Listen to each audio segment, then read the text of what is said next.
चुनावों के दौरान नेताओं का इधर से उधर आवागमन जो है बढ़ जाता है, और ख़ासकर विधानसभा चुनाव में तो ज़्यादा ही बढ़ जाता है। वो होता ये है कि उन दिनों एक तो राजनीतिक दलों से सौदेबाजी ठीक ठाक हो जाती है, दूसरा अगर किसी आपको अपने दल से नाराज़ हों तो उनसे स्कोर सेटल करने का मतलब उनको ठीक ठीक ठिकाने लगाने के लिए ये सही वक्त होता है, इसलिए बढ़ जाता है।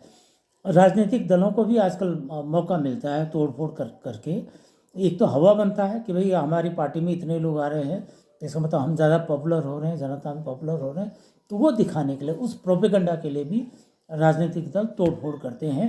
लेकिन इसका बहुत ज़्यादा असर होता नहीं है।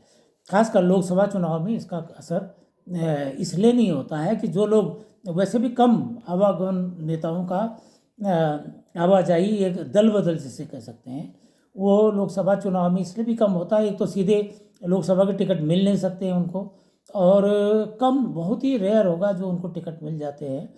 और दूसरी बात यह है कि उनका क्योंकि बहुत बड़ा क्षेत्र होता है, इसलिए बहुत ज़्यादा असर वो कर नहीं पाते हैं। अच्छा, आजकल ही जो दल बदल हुआ आप पार्टी में हुआ है, अब आप पार्टी में जो बड़े नेता थे वो कई दिन से मेरे ख्याल से महीनों से आम आदमी पार्टी में असहज महसूस कर रहे थे। एक तो उनका इनको जो पॉलिटिकली वो मैच्योर नहीं है, वहाँ पर जो बाकी उनके साथी थे, ये कांग्रेस से गए हुए मैच्योर नेता थे, लेकिन इनको आम आदमी पार्टी में मैच्योर साथी मिले नहीं।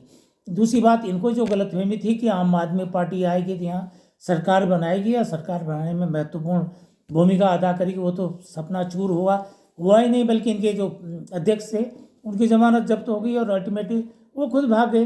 तो इनको भी जो सीजन्ड नेता थे, इनको आज न कल तो वहाँ से जाना था, लेकिन वो बीजेपी में गए।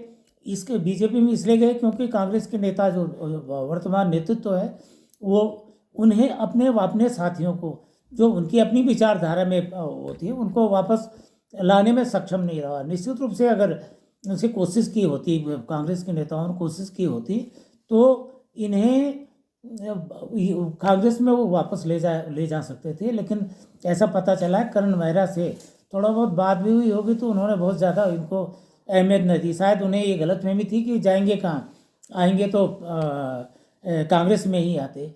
और इतने सीजन नेता है, ज्योति सिंह बिष्ट जैसे और डॉक्टर रतूड़ी जैसे लोग हैं, वो थी महिला कांग्रेस की जिला अध्यक्ष भी रही हैं, रमन रही हैं, और वो ठीक जनाधार वाले लोग थे ये। इनको वापस आ जाते थे, अपने घर वापस ही हो जाती तो कांग्रेस को फ़ायदा ही होता। लेकिन कांग्रेस ने मतलब इमेच्योरिटी इस मामले में दिखाई, और उनको अपने पाले में आने से लाने के बजाय उनको बीजेपी में जाने दिया। बीजेपी मैच्योर इसीलिए वो तरक्की कर रहे हैं, उन्हें मालूम है किसको कहाँ से क्या क्या क्या करते हैं, कैसे कांग्रेस को खाली किया जाए।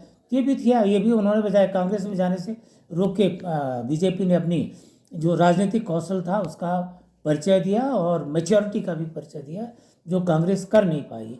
अब कांग्रेस के लिए समझदारी ये इसी में होगी कि ऐसा ना हो कि उनके ही दल से लोग बाहर चले जाएं, क्योंकि इन दिनों होता उससे ज़्यादा नहीं है, लेकिन हवा बनाने में राजनीति तो हवाबाजी से ही बनता है। जो पार्टी जितनी हवा बनाएगी, जितना लफाजी करेगी, उसको ज़्यादा फायदा मिलता है। क्योंकि देश आजकल सिद्धांतों पर तो लोग वोट डालते नहीं हैं, तो उसको इन्हीं सब चीज़ों, हवाबाजियों पर, जात पर, धर्म पर, इसी तरह वोट पड़ता है।